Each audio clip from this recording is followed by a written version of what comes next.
book. And maybe I'll give a little bit of history about how the book got started and uh, how it just got to be. Um, it was really my friend Christy Belcourt who kept saying, I'm going to record your stories. I'm going to record your stories. And she started to record them. And she's like, whenever you do storytelling or whenever you're out traveling around doing your stories, I'd like to consider getting this into a book. And I said, well, that'd be pretty cool, but I mean, that's sounds like a lot of work. And she said, no, it's not going to be bad because we have the rest of our lives to do this. Like, there's no time limit. And so for years, I traveled, I told these stories, and we would record them, and then we'd get them transcribed. And from there, they would be edited. Christy was the editor of the book. And so we found a publisher right away, Kigadance Publishing. And the book is both in Ojibwe and in English. And so it could be used as a language resource as well. And so it was a lot of fun. It was a lot of just a lot of fun work on the book. And so that's pretty much how the book got started. Once the book was made, then of course Jody and friends, of course, went into resource mode and made a resource for the book to be used in the classroom. And that's pretty much how we got the book out there. And what the book is about, it's about how we're truly connected to the land, to the clouds, to the stars. And so there's a lot of different worldviews and beliefs in the book that you might not understand. So, for example, we believe that clouds can bring medicine, that stars can come down to the earth and bring medicine to us. We believe that, fish are stargazers and are prophets. We believe that, birds are the ultimate representation of freedom, and that their songs are medicine songs, and they cast medicine all over the earth. And so during the book, that's how I'm explaining everything in the stories, is how we're living in a very magical world and that we're only here for a little bit. And so it's very important that we take care of the earth. And so during the book, I'm talking about all these beings and all of these spiritual beings that live here on earth that we have to share our time with. And so, the book is called Nenaboozhoo and Other Creation Stories. And so it really is about the creation of different things. So some of the creation stories are about plants, about the lands. Some of them are about, animals, things like that. And so, it's a fun book to read. And it's also, I think, a reminder that as human beings, we are interconnected and weaved into the ecological and spiritual fabric of the lands and waters. That we are an indigenous species on Earth that's connected to the ecology, and that we're not from the environment, separate from Mother Earth, but that everybody on the planet is part of the ecology, and that we're webbed into that beautiful blanket of life here on Earth. And that's something I try to convey in the book as well. I noticed that a lot of people will ask, who is Nenaboozhoo? And Nenaboozhoo for the Ojibwe people is a very powerful spirit that came to Earth and helped the Anishinaabe people, helped the human beings. And you'll find that in the book, there's all sorts of interesting tales about all these characters. And one thing to remember is that these are our historical accounts of what happened. And so these aren't legends or these aren't fables, but we were always raised to believe that these were really things that happened. And so my grandparents really believed that these things happened. My father really believes that these things happened. And so it's kind of like our way of life, understanding these things. And so for the Anishinaabe people, we really don't have a religion, I guess, but we have a way of life. And um and our way of life is filled with spirituality. And so and it's connected to the land. And so all of these beings and all of these interesting characters in the book are really helpers to the Anishinaabe people as we live our life here on earth. And so we're writing another book. I'm writing another two books actually, um, which is exciting. And the next book is going to be uh, the first book was a learning experience because I've never actually wrote a book before or was ever a part of that process. So now that we know what we're doing, um, the next book is going to come smoother. We're going to know, we're going to be able to troubleshoot some of the problems in writing a book. I don't know if any of you have written a book, but everything's got to be like, you know, perfect. The publisher wants everything just like smooth. And so with the next book, we're going to enjoy it even more because we're going to know what we're doing. Um, and so with that, do you have any questions? Do you have any comments? I have a question. Can you hear me? Yep, great. Give her. Awesome. So I just started introducing the book in connection with the resource of lessons from the earth. And so I have grade 1, so they're 6 years old. So I've been really trying to battle in my head how to do this, with 6-year-olds. But it's actually quite surprising how well they're receiving it. But before I'm getting into the book, we just approached it with some of the ideas of the themes that might be seen throughout the book. So like love, one of our first ones. And one of the questions that I already got when I said that we would be reading this book is how to navigate the legends versus stories. And because in their eyes, if I'm reading this story, like for example, the Fisher story, in their eyes, they're like, well, how could this be possible that a turtle is talking to so-and-so? So I wanted to know how to approach that respectfully. Like, what's the right way to go about that? Well, I think as adults, like as a father myself, I always think one of my biggest responsibilities is to keep the magic alive in young children and to keep them believing in the magic of the world. And when they're at about 6 years old, they start questioning that. And they start to question whether Santa Claus is real. They start questioning, whether, clouds can come down. They start questioning all these things. And I always encourage young children to keep believing. And so one of the things that we could do with the book is we can actually say that these are the beliefs of the Anishinaabeg people and that this is what many of them believe to be true.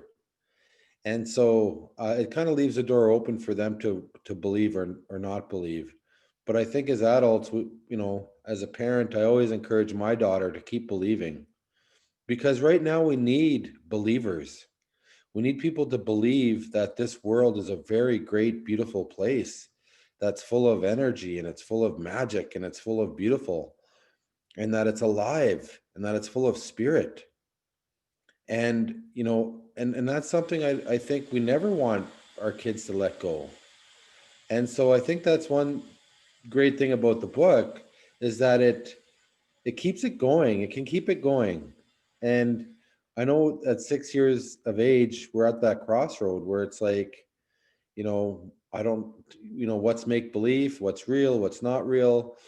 And my job as a dad is to just, keep letting my child know that the magic is real. And as an adult, I still believe that it does.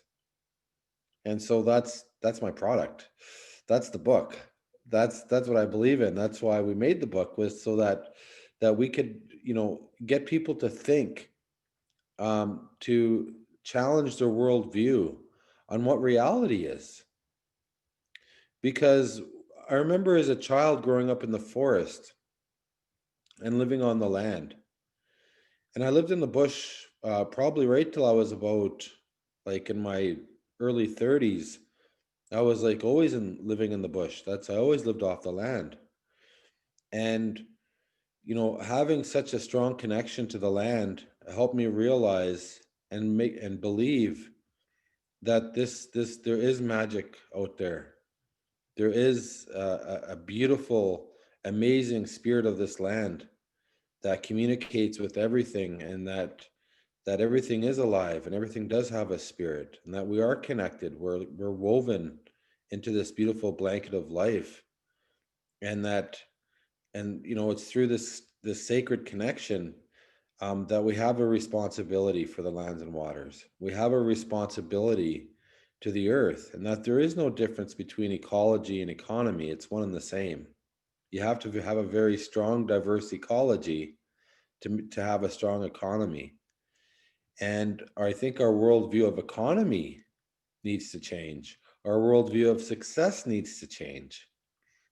Because when I look back at the years when I was in the forest, and I actually moved back to the forest, um, you know, it's like I got my sanity back again. Because when I was living somewhere else, I felt very disconnected, and I felt uh, very, very deranged. I needed the forest to keep me motivated and to keep me in sync with my own path on this earth. And so I always believe that, you know, for us as adults, trying to help reconnect back to the environment is important. And so these stories, they just bring color, and they bring, a certain amount of, it's like watching a movie. You can actually see it when you read it. And so I love the idea that people are able to look for those connections back to the earth through these stories. Um, and so hopefully that answers your question. Can everybody hear me okay?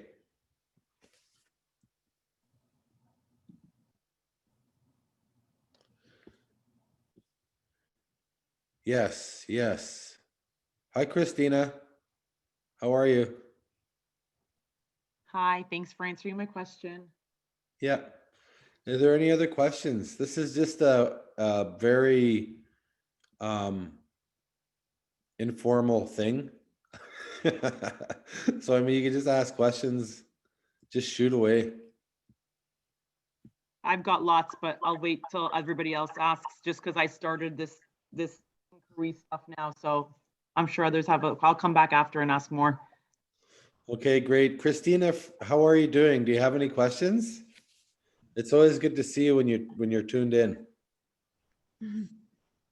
I was going to ask a question, Isaac, if that's okay. Yeah, please do. I was not aware that the book was sent to the schools, so I will make sure I round it up. I'm assuming, Jody, it was sent to the librarians. Is that where it would have gone? It was actually, yeah, and yes. Okay.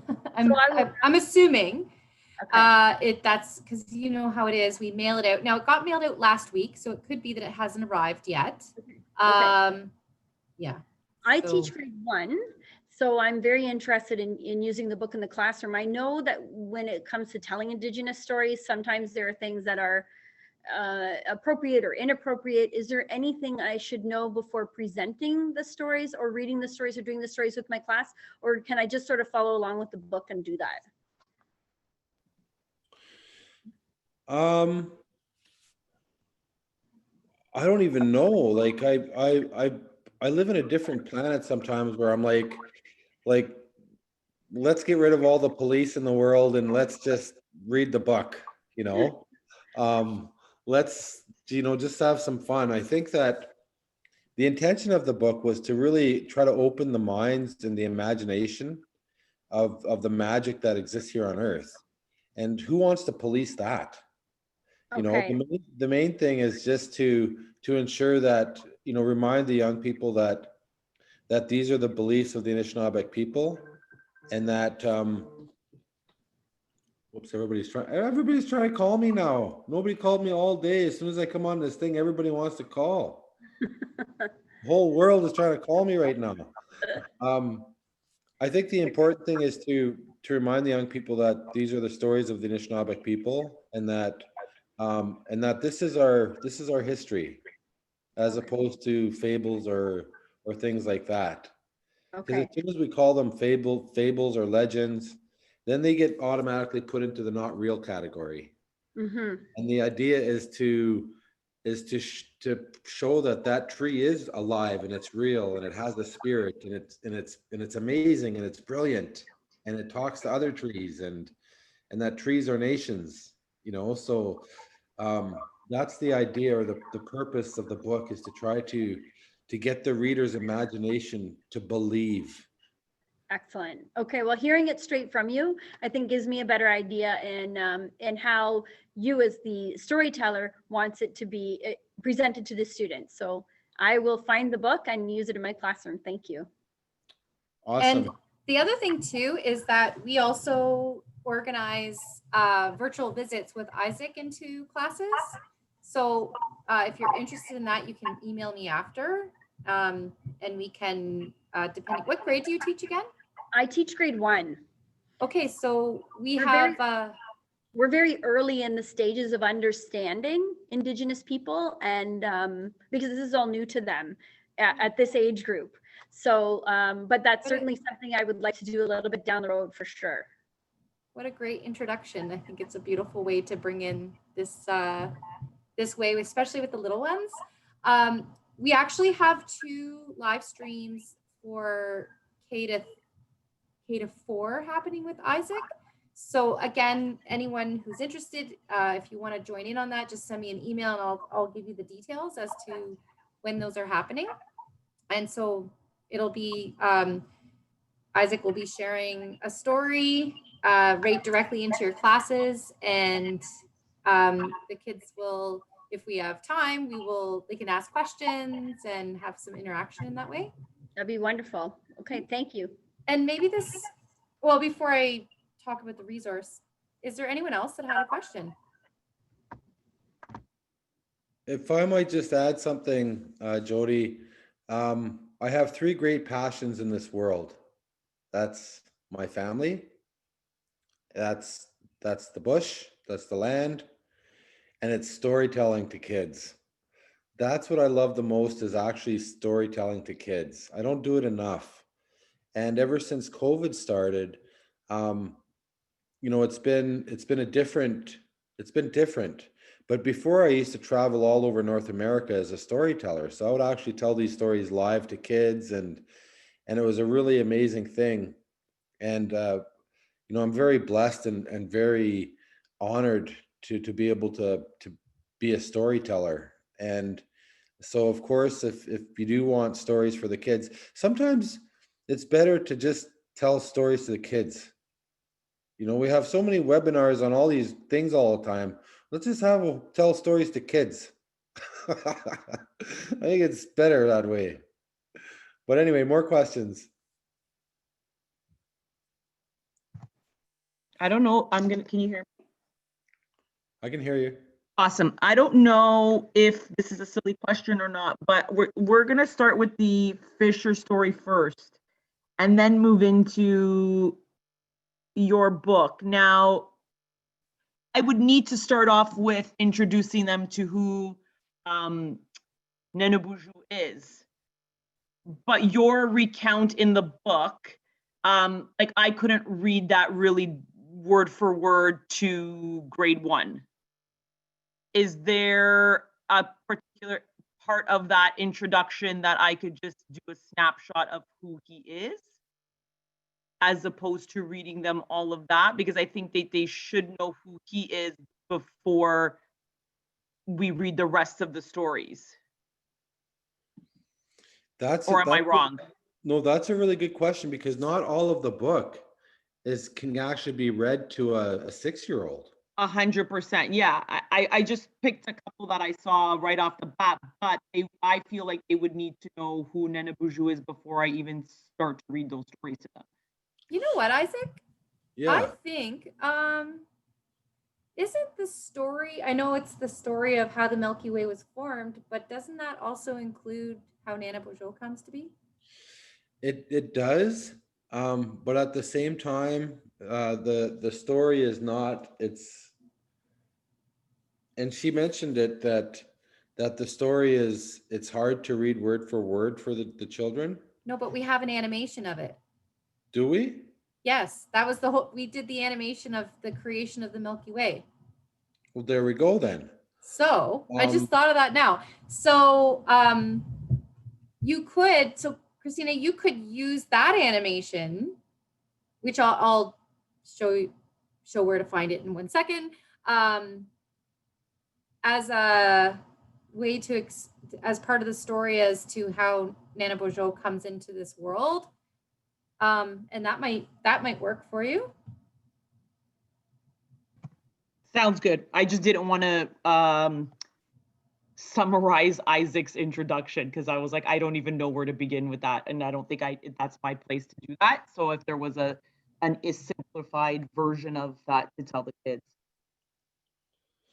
yeah, I think that there definitely is. So Jody can guide you with that. We're starting to build resources that are pretty amazing, using like cartoon characters or avatars. So more resources are going to be coming. And but that's a really good point. I also want to note that sometimes when we tell a story, the oral history of some of these stories, they go back like to the Ice Age. They go back to creation. And so it's very important that we don't change the stories to fit the needs of the class, that we tell the stories how they're told. And I believe that oral history, or the telling of stories just by talking, is the most accurate, and it's the most precise way of transmitting information from generation to generation. So books have not proven to become accurate. There's more evidence that oral history is the most accurate information transmission that there is. And we certainly know that the internet is not. And to give you an example, I remember years ago when I was studying pictographs, which are like cave paintings and rock paintings on rocks. And I remember going to northern Saskatchewan, and there was a picture of a wolf, a man, and a moose. And it was painted on a rock. And the story that I was told was about, Nenaboozhoo and the creation of fire and his brother, the wolf. And that rock painting was about 8,000 years old.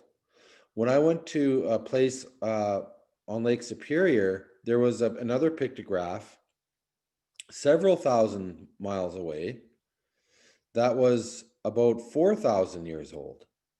And that pictograph was a man, a wolf, and a moose. And it was the exact same story. And so the story was preserved for thousands of years, and it was the exact same story for thousands of years through oral history. And the story hadn't changed despite the fact that it was told thousands and thousands of miles apart and thousands of years apart. And so it just goes to show how accurate our oral history is. And we like to keep it that way. We want to keep the stories told as they were told. We don't want to change them to accommodate an audience. Because sometimes, like when I'm telling a story to 6-year-olds, I will tell the story, but I tell it like I'm talking to a 6-year-old, and some of the parts that might be inappropriate, because and sometimes in stories they may seem inappropriate in Western ideations, but so I'll delete them when I'll tell the rest of the story. Some of the stories can be very just harsh, if I can say it, just harsh. And so I think that I'm always mindful what I'm telling the children. But at the same time, I always keep the story the same. Good point. Any other questions or comments?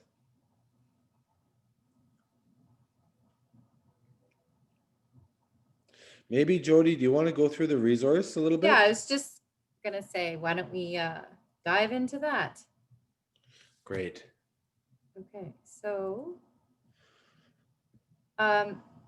we to support this book in classrooms, we worked with some elementary teachers and came up with this, and I'll put the link into the chat box as well for you, so that you can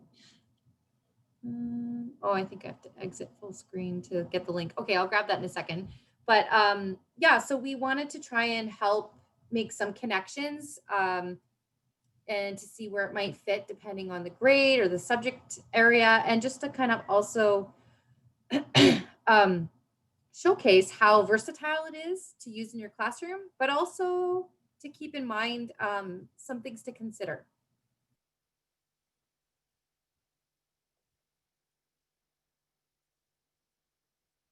So I will bring you over to, I have to switch the screen share. So hang on a second.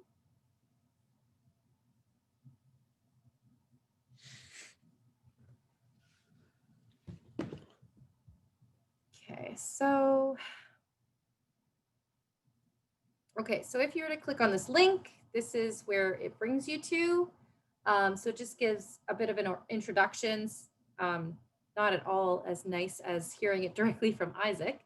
And also showing and trying to point to that there's lots of intersectionality with some of these, some of the big ideas or the underlying themes that connects us back into the work that we do in Catholic education. So if you think about any of the Catholic social teachings or our virtues or our Catholic graduate expectations, that all basically point to being a good human being and being a steward and looking after the, all of creation and things like that. So there's opportunities to do that using this book. And here you'll find just several examples of how you can align this with multiple curriculum areas.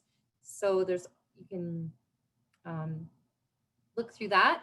And then the last thing we did was we pulled out just kind of a broad overview of the themes within each story. So as mentioned, you want to be, as we would do with anything, I would highly recommend read a story first before you bring it into your classroom.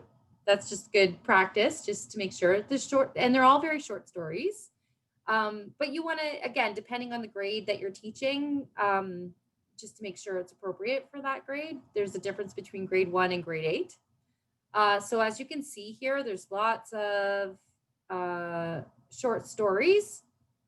And then the other thing that we put in here for you to consider is worldview. So hopefully, we want to really emphasize, again, like Isaac was saying, that this is about, not about, because we see this and hear this all the time, myths, legends, and lore, and then story gets referenced as something made up and not true. And so we really want to emphasize the difference between that. Again, that these are historical accounts, scientific accounts, geographical accounts.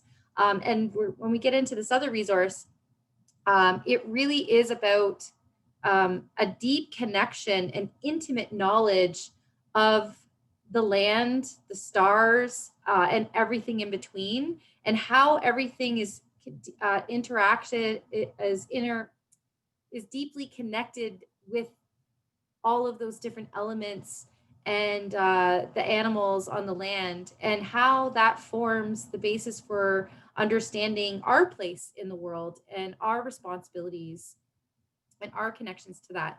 So looking at, so having conversations around worldview, of course, with the older kids, you can start to really dive into the conflicts of having this beautiful worldview of being completely interconnected with creation. And how does that clash with the ideologies that stem from consumerism, capitalism, those things that are driving climate change, and how can we move back or shift into this more natural worldview. And although this is very specific to Anishinaabe people, you know, all humans, regardless of wherever we come from, are indigenous to some place, to some land. And so it does come back to that innate connection that humans in general have to the lands and to creation. So just looking for ways to make those connections with students. And then we have this last part. Yes, so this last part is some examples that you can do in your class with the stories, and some action items that you could explore. And of course, inquiry is your best friend with this. Really lean on the inquiry process, you know, thinking about or pulling out questions that emerge with the students as they're listening to these stories, and informing some of those questions that they have. And we also have this resource just as a just something to keep in mind. This is more not specific to this book, but just in general, some things to consider when engaging with Indigenous knowledge. Um, so that's this link, which I'll pop in the chat box for you. And then, so I'll just if there's any questions about this before I move on.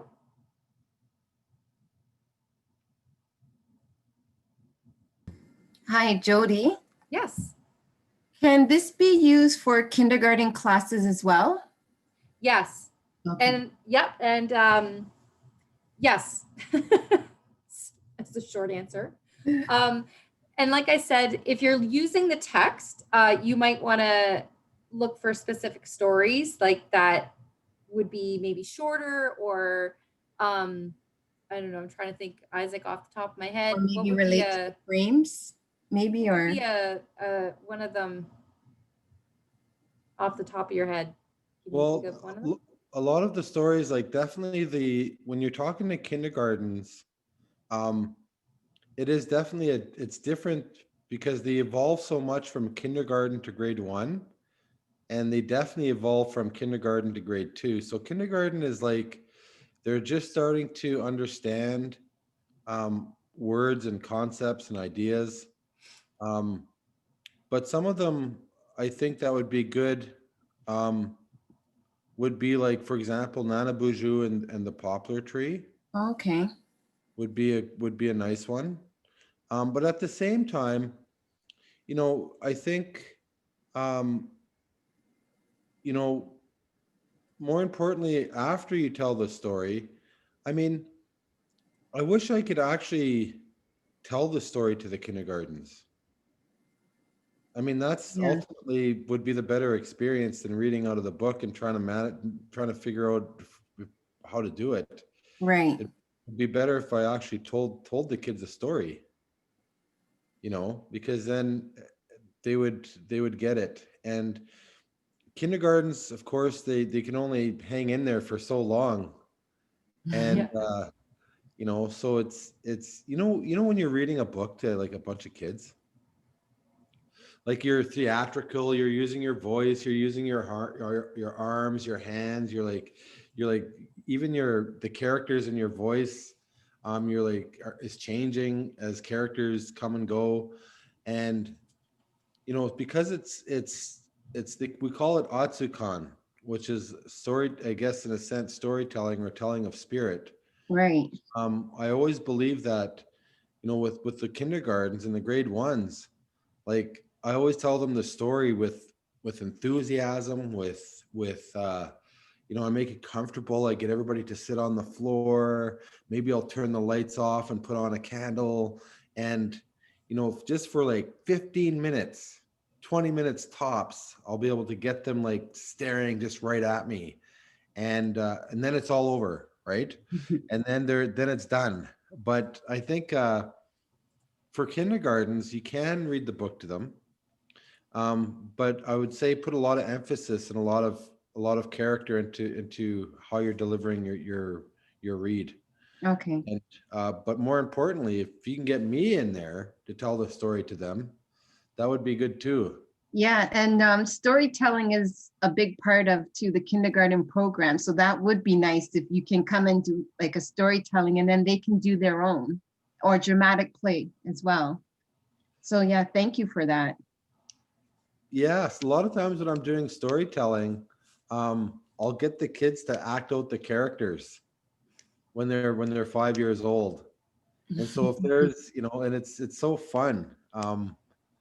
It's really amazing. And I tell the story, but I'm not just telling the story. I'm like stopping the story, and I'm getting the young people to act like a certain animal, or to act like a tree, or to play how would it feel like to be a cloud.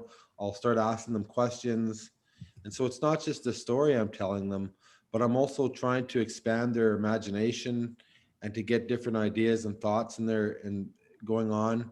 And so I really try to engage them and have them participate as well in the story, because when they're done, when you're actively physically moving and being a part of something, somehow it seems to resonate. You seem to remember the story a lot more. Right.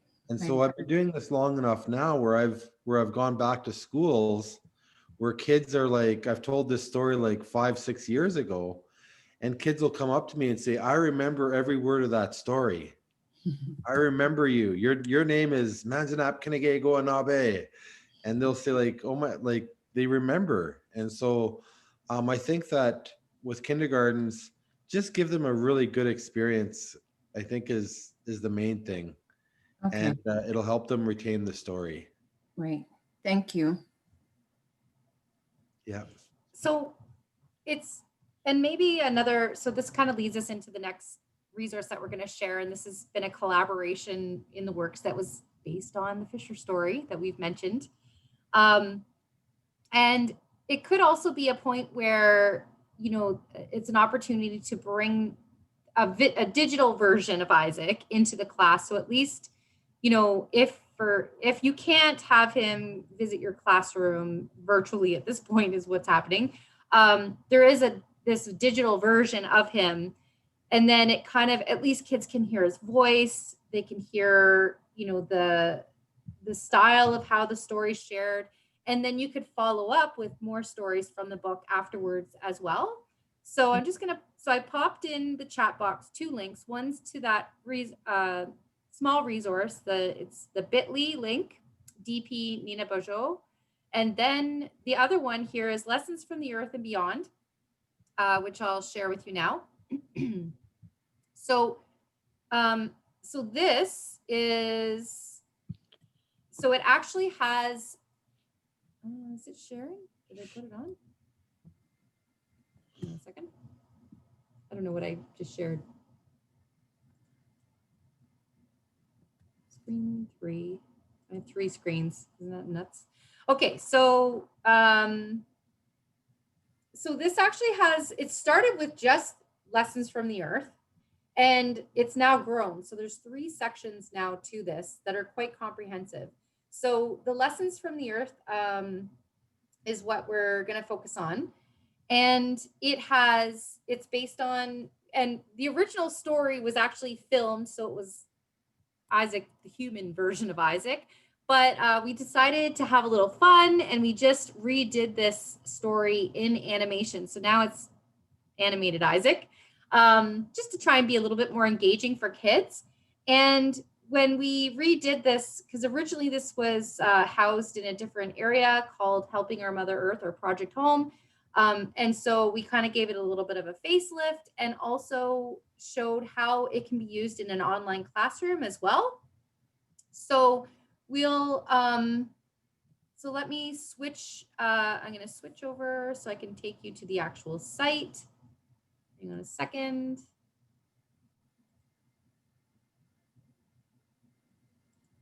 So when you click on the link, this is the website it will take you to. And as I mentioned, so there's the 3 sections here. So we're going to go into lessons from the earth. And I'm just going to skip right over. Actually, well, before I do that, you'll see here it's been divided. So we have a primary section, a junior section, and an intermediate section. Intermediate right now is more 7-8, but there is an add-on that you can use into secondary, and some other stuff in here. So to get right to, and there's some stuff that you can look at ahead of time to try to, as a things to consider before using this. And you'll see, I forgot to share my sound, 1 second. Okay, so you will see here, so you can play this video right into your classes. Nenaboozhoo. Manzanap kinege go na be meanwhile bomb gijik indigenous. I'm just gonna, so Isaac shares a little bit of a forward, but I just want to pull it over to the animation part so you can see. They were like that for a long time. They were also told the animals, they're the ones that are going to lead you on earth. Follow them. They're the true leaders of that world down there. Don't start making your own trails in the bush. Only follow the animal trails. Anishinaabe were okay with that. The people. So that's just a little sneak peek.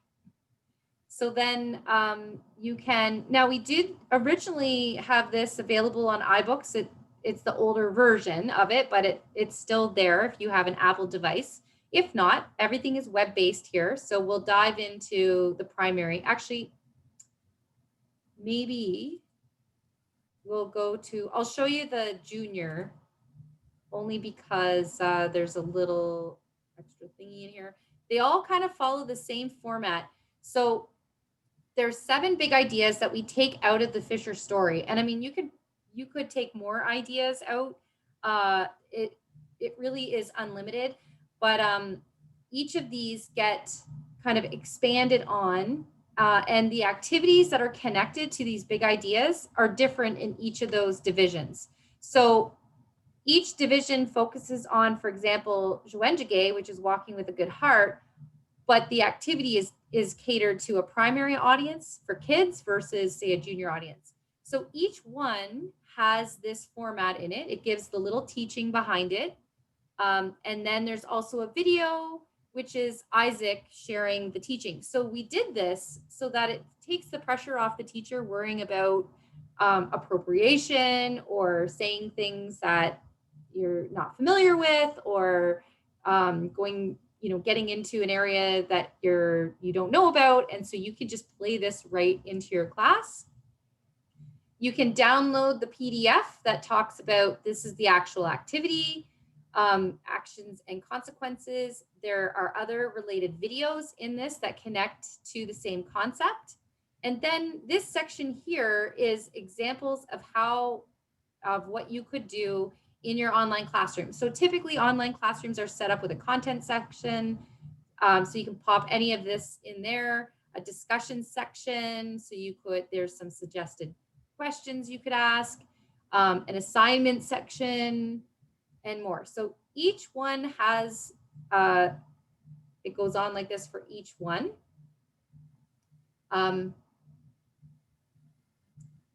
Yeah, so, and then let me just go back to,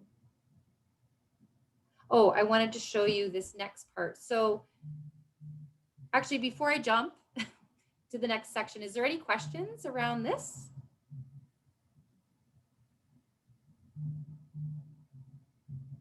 Okay, so I'm going to go to, so as I mentioned before, if we go back to the beginning, there's these 3 sections. So this one here, because this goes to Christina's question earlier, around how do I introduce Nenaboozhoo? And so in this area, it's still not done, but the content is there. So you could actually take a little look around, but this is our piece that we're working on right now and finishing. We're actually piloting this. We don't have curriculum connections or things like that yet, but we do have the content is there. And this idea is understanding our connection to the stars and looking at how Indigenous knowledge systems and other knowledge systems, such as science and math and things like that, can actually come into dialogue and say basically the same thing. So we have, so one of the examples is we come from the stars. So we have these beautiful stories from Anishinaabe stories, Cree stories, Mohawk stories that talk about how we come from the stars. And then there's also a science story that says we come from the stars. And so it kind of describes how we're all basically saying the same thing. But this in here is, you'll see right here, it's the creation story of the Milky Way, but in that story is actually talks about how Nanabush comes to be. So this is where, and Christine, I can look for the actual video. It may actually be on our YouTube channel. So when you go through here, and this, again, it's designed so it's self-directed, so that you could just send kids here and they could go through and navigate through this themselves. Let me just get to that one that has, so this, yes, it is. So I'll put the, I'm going to copy the link into the chat for you, but this is the story, and it's 18 minutes long, and but I actually played it for my kids who have a very, very, very small attention frame, and they were captivated the whole time. So I figured, okay, that's good. People were given certain instructions on how to live here on Earth.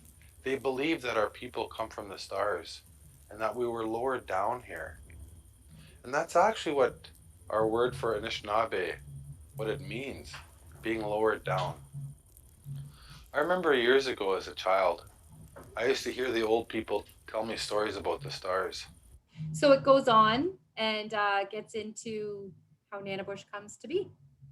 I don't know if, Isaac, did you want to add to anything while we're here?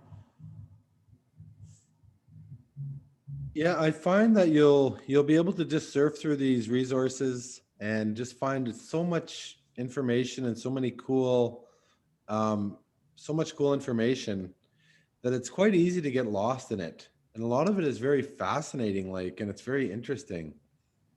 And resources take a while to make, and they're also a labor of love. You never ever actually. It's because we want to make sure that the children have, good resources that are fun, that are good resources, and so please take a look, please take a gander, and share with the other teachers, because we definitely want these resources to be used and to get out there. And I want to thank Jody for always taking the time to champion these resource developments, because it's been a real hoot. It's been a real just amazing fun time, doing all the video and all the audio, and it's just been a really amazing time. And I think it comes through in the resources. And so in the resources, you're going to find different, especially like lessons from beyond. Like, you're going to be hearing people from all over the world talking about really cool Indigenous stuff. And not only that, but you're going to be listening to NASA scientists and all these incredible people. And so take advantage of this resource if you can, because it's really amazing. It's fun, and it's easy to follow. It's easy to use, and it's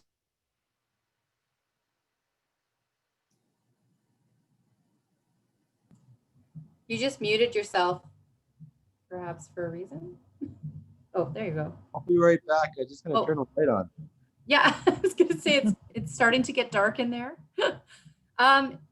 if there's any other questions, I know we're coming to the end of our hour here. Is there any, feel free, this is your opportunity to ask away. Don't be shy.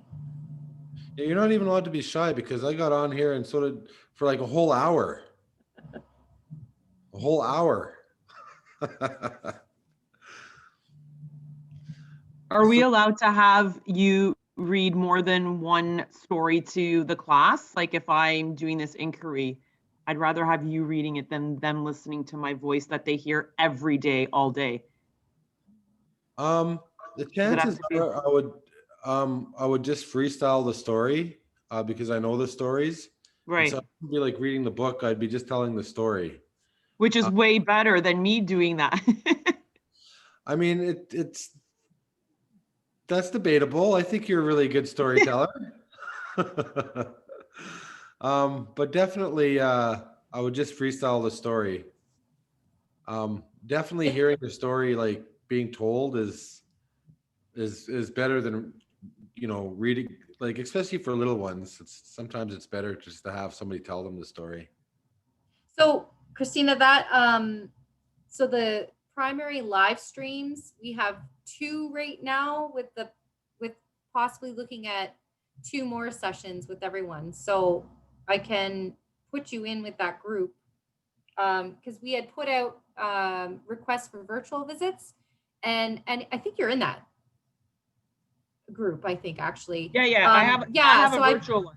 Yes. So what I did was there's like not even a handful of primary teachers that have requested virtual visits. So what we decided to do was rather than just one-off visit, we're going to do kind of like a series. We just hadn't figured out. We were also waiting because we didn't know, like there was some talk about school not happening after Christmas and all these things, right? So it's also hard to plan with the COVID stuff happening. But that was kind of the idea, was so that we could combine, since there was only, not that many classes, we could combine it and then have Isaac visit more than once.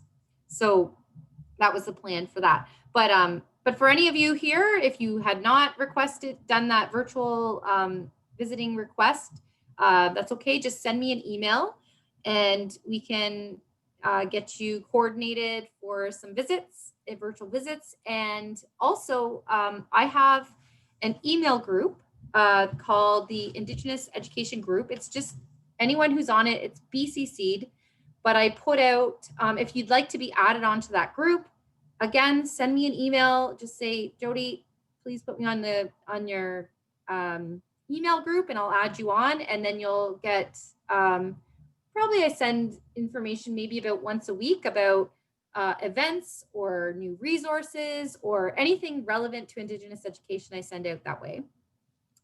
So Jody, I'll put just in case, I'll put that in the chat box in case you can't find me, but it's Jody, Jodie Williams, and you can connect with me that way.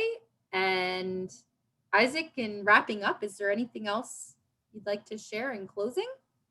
Well, I definitely want to thank everybody for participating. I know that it's been a long day, and the timing is just like we need to go eat and just go chill out with our families and stuff. So thank you for being a part of this and for taking the time. And we hope that you enjoy the book. And if you have any questions, don't be scared to reach out. And we're always here for feedback. I would love to visit your class too as well. But it has to be scheduled through Jody because I can't manage my own life. So all of my scheduling is done through Jody, just because I'm not a computer person, so she knows how to do all the computer stuff, and she has control of my calendar, so she can put stuff in my calendar too. And so just get a hold of Jody. Be safe, be well, and thanks again so much for taking the time to be with us today. Jimmy Gwitch, thank you. Thanks, everyone. Enjoy the rest of your evening, and hopefully we'll see you on the next session that we have. Bye-bye. Bye. Bye. Thank you.